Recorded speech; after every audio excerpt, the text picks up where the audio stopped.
Bro, I'm not okay. I just spent 45 minutes inside this thing and I genuinely feel like my life in America has been a lie. You know that feeling when you upgrade from an iPhone 4 to a 15 Pro? That's what this feels like. Except the iPhone 4 is our entire US car market. This is the Denza N8L. It's the newest flagship SUV from the brand that Mercedes-Benz and BYD literally gave birth to. It has 751 horsepower, it can crab walk into a parking spot, and it comes with a built-in drone docking station on the roof that launches a quadcopter while you're driving 60 miles per hour. And the price? If I told you the price right now, you'd unsubscribe out of pure rage. So I'm gonna make you wait for it. Because today, TorqueAtlas is going to show you why the rest of the world is living in 2035 while we're still arguing about whether a cup holder should be heated. Buckle up, this is going to hurt. Okay, look at this face. Denza calls this elegant momentum. I call it, I'm here to steal your girl and your charging stall. The headlights aren't just lights, they're DLP, digital light processing projectors. They can literally project a movie onto a wall or draw navigation arrows on the asphalt in front of you. And these DRLs, they look like glowing obsidian fangs. Look at the grille. Since this is a PHEV, it needs air, but it's smart. These are active aero shutters. When you're cruising, they stay shut for a 0.23 drag coefficient. When that 2.0-liter turbo needs to breathe, they snap open like a predator. And that little bump, that's the LiDAR. It's not just for show. It's a 128-thread laser eye that sees through fog, rain, and the tears of Tesla fans who realize they don't have this tech. Now let's talk stance. This thing is 5.2 meters long. That's basically the length of a Cadillac Escalade, but it's sculpted like a track car. Look at these wheels, 21-inch forged alloys with a semi-enclosed aerodynamic design. And check the brakes. Those are Brembo 6-piston calipers on a family SUV. Most American SUVs come with brakes that look like they were stolen from a golf cart. This thing stops like it's hitting a brick wall. Flush handles, soft closed doors, even the glass is double-paned acoustic laminate all the way around. It's so quiet inside, you can hear your own thoughts, which is dangerous because my thoughts are currently, how do I smuggle this into Florida? The rear is where the drama lives. This light bar has 800 individual LEDs. When you unlock it, it does a light show that puts the Bellagio fountains to shame. And look at the spoiler. It's not just a piece of plastic, it's an active wing. It adjusts its angle based on your speed to keep this 5,500-pound beast glued to the pavement. Seriously, why do our SUVs look like refrigerators on wheels when this looks like a Gulfstream jet with tires? Okay, let's talk numbers, and I want you to listen closely. This uses BYD's E-Cubed technology. It's a plug-in hybrid, but it's got 3 electric motors, 1 on the front axle and 2 on the rear. Total output, 751 horsepower. 751. That is more power than a Lamborghini Aventador in a car that has 3 rows of seats and a place to put your baby's stroller. 0 to 60 is 3.9 seconds. Top speed is 155 miles per hour. The battery is a 45 kilowatt-hour Blade battery. On pure electricity alone, you're getting 143 miles of range. Most PHEVs in the US give you about 30 miles. This thing can do your whole commute, your gym run, and a trip to Taco Bell for 3 days without ever burning a drop of gas.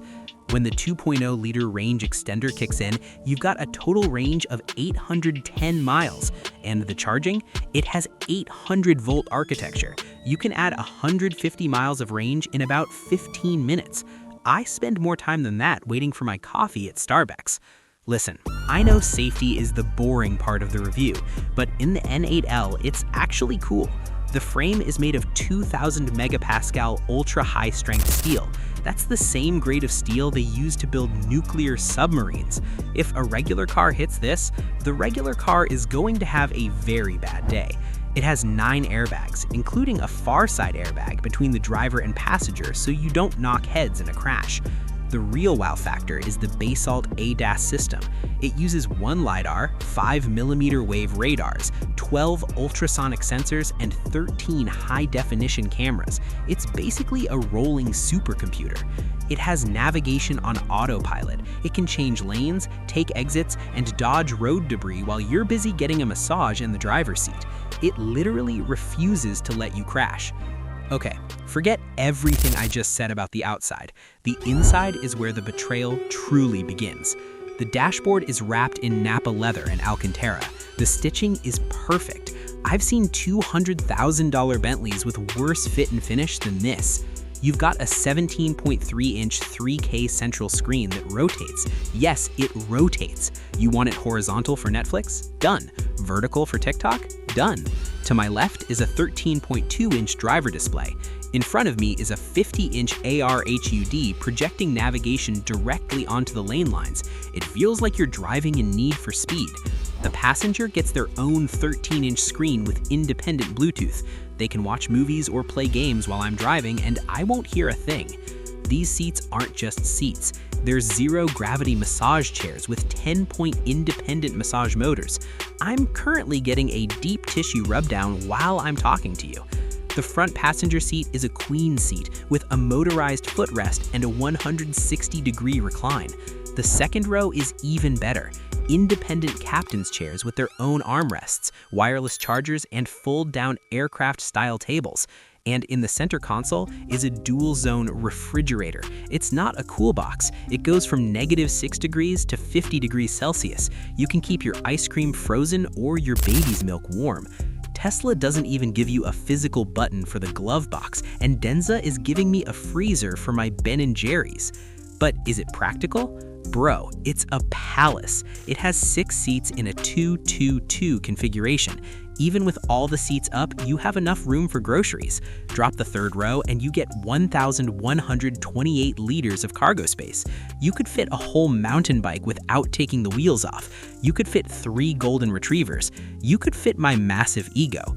There are 49 storage compartments. There's even a handbag nook under the floating center console. They thought of everything.